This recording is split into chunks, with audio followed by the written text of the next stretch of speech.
I am continuing my reading, and what I'm doing in this series is to read through the entire standard works of the Church of Jesus Christ of Latter-day Saints. This consists of the Bible, the Book of Mormon, the Doctrine and Covenants, and the Pearl of Great Price.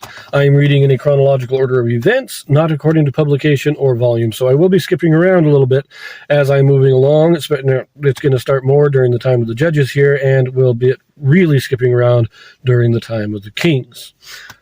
Right now, I am returning to Judges. I just read the book of Ruth because its timing places it there. So I'm returning to the book of Judges here. This will be chapter 4. Deborah, a prophetess, judges Israel. She and Barak deliver Israel from Canaanites. Jael, a woman, slays Sisera the Canaanite. This is another fun story. And the children of Israel again did evil in the sight of the Lord when Ehud was dead. And the Lord sold them into the hand of Jabin, king of Canaan, that reigned in Hazor, the captain of whose host was Sisera, which dwelt in Harosheth of the Gentiles. And the children of Israel cried unto the Lord, for he had 900 chariots of iron, and 20 years he mightily oppressed the children of Israel. And Deborah, a prophetess, the wife of Lapidoth, she judged Israel at that time. So here we have the evidence here that the judgeships and the times of oppression overlap. Because as during the time that they were oppressed by the Canaanites, Deborah was a judge. Now you'll also take note of this too, that she's a woman. And she was a judge. She didn't have the priesthood, she wasn't a priest. But she was a judge. The civil authority in Israel was not patriarchal. Whoever was worthy to be a judge was a judge. It didn't matter if they were men or women. It also states that Deborah was a prophetess. Now, this doesn't mean she had the priesthood or was an ordained prophet. She had the gift of prophecy. There are many women in the Bible who had the gift of prophecy. So, and Deborah is a very, very remarkable woman, I will say. She is a great woman here. So, verse 5. And she dwelt under the palm tree of Deborah between Ramah and Bethel in Mount Ephraim, and the children of Israel came up to her for judgment. Okay, I'm going to have to pause again here. It says she dwelt under the palm tree of Deborah. Now, her name is Deborah. Was it named after her? I don't think so, because if you will recall, Rebekah's nurse, Isaac and Rebekah's the mother of Jacob, her nurse was named Deborah, and I'm pretty sure, although I'd have to go back and look it up again, and I don't want to right now, but I'm pretty sure she died and was buried in this area. And so Deborah, the prophetess, is living where Deborah, the nurse of Rebekah, was, where she died. I like that connection. I can't prove it right now, but I think that is true. So, verse 6. And she sent and called Barak, the son of Abinoam, out of Kedesh Naphtali, and said unto him, Hath not the Lord God of Israel commanded, saying, Go and draw toward Mount Tabor, and take with thee 10,000 men of the children of Naphtali and of the children of Zebulun, and I will draw unto thee to the river Kishon Sisera, the captain of Jabin's army, with his chariots and his multitude, and I will deliver him into thine hand. And Barak said unto her, If thou wilt go with me, then I will go. But if thou wilt not go with me, then I will not go. And she said, I will surely go with thee, notwithstanding the journey that thou takest shall not be for thine honor. For the Lord shall sell Sisera into the hand of a woman. And Deborah arose and went with Barak to Kedesh. Okay, pausing again. Kedesh is a town in the tribe of Naphtali. It's one of the 6 cities of refuge. So now we're in the northwest of Israel. So, again, we're jumping around a bit here. These aren't all taking place in the same areas of Israel. In addition, I love the message. Hasn't God told you to go? It almost sounds like this is the second time she's sending it. And I think it probably was that she said, look, she sent him a message. Take your army, go up to the river Kishon, and take care of it. But he didn't go, and so she sent another message. Didn't God tell you to get going? And that's when he sends the message back and says, look, you go with me, I'll go. But I'm going to need you with me. I'm going to need the prophetess with me. I need that gift of prophecy with me if I'm going to do this.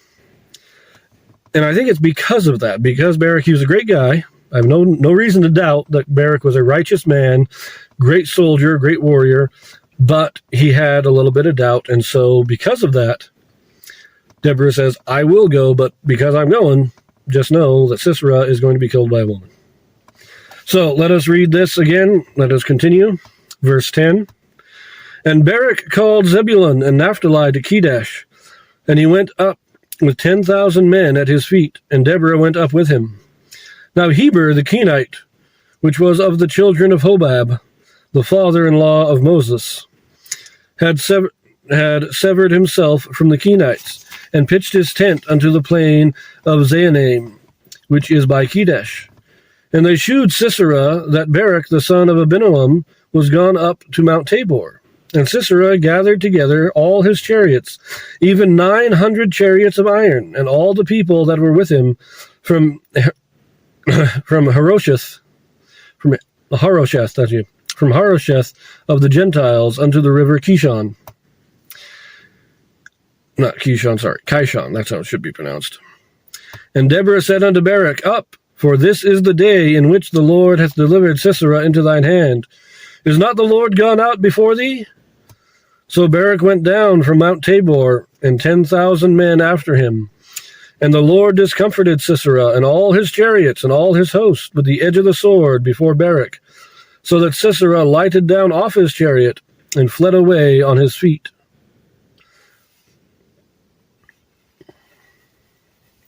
But Barak pursued after the chariots and after the host unto Harosheth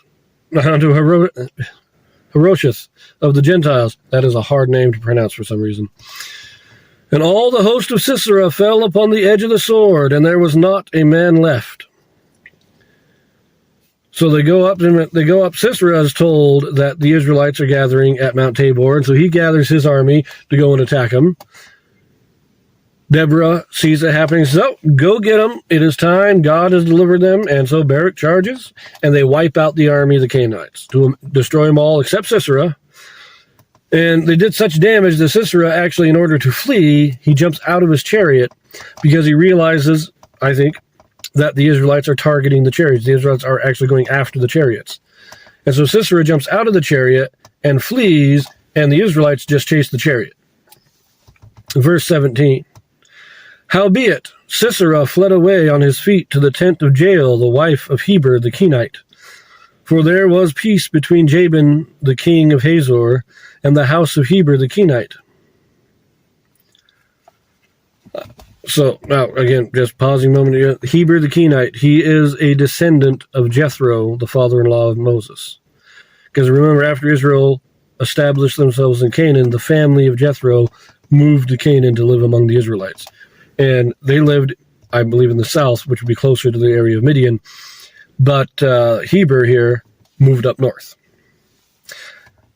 And Jael went out, verse 18, sorry. And Jael went out to meet Sisera and said unto him, Turn in, my lord, turn in to me, for fear not. And when he had turned in unto her into the tent, she covered him with a mantle. And he said unto her, Give me, I pray thee, a little water to drink, for I am thirsty. And she opened a bottle of milk, and gave him drink, and covered him. Again he said unto her, Stand in the door of the tent. And it shall be, when any man doth come and inquire of thee, and say, Is there any man here? That thou shalt say, No. Then Jael, Heber's wife, took a nail of the tent, and took an hammer in her hand, and went softly unto him, and smote the nail into his temples, and fastened it into the ground, for he was fast asleep and weary. So he died. And behold, as Barak pursued Sisera, Jael came out to meet him, and said unto him, Come, and I will shew thee the man whom thou seekest. And when he came into her tent, behold, Sisera lay dead, and the nail was in his temples. So God subdued on that day Jabin, the king of Canaan, before the children of Israel.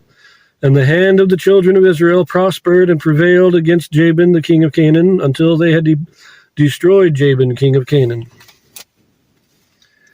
So this was the beginning of the war. They destroyed the army, they destroyed Sisera, then they went on the offensive and destroyed the Canaanite nation. I don't think they wiped them out, but they broke their power so that they could no longer oppress the Israelites. But again, these are some great details. Just like the fat man Eglon in chapter 3. Sisera flees. He's apparently going back north because that's probably where the Canaanites were still. And Heber, who was a descendant of Jethro, has a friendship with Jabin. And so Jael, most likely Jael is an Israelite who married Heber.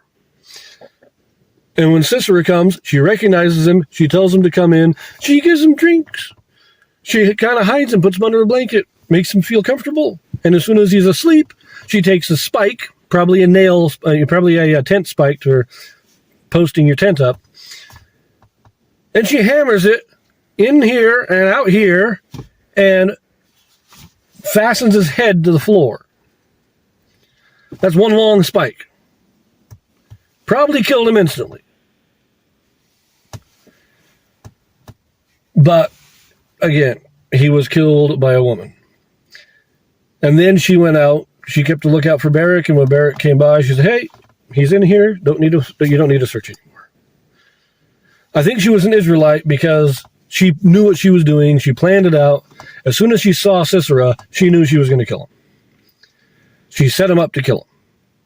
Makes me think she was an Israelite who was fighting for Israel. Even though Heber, the Kenite, who was a descendant of Jethro, had a kind of treaty, a friendship with the Canaanites, Jael was a loyal Israelite, in my opinion. I'm going to leave that here, and I will see you in the next one.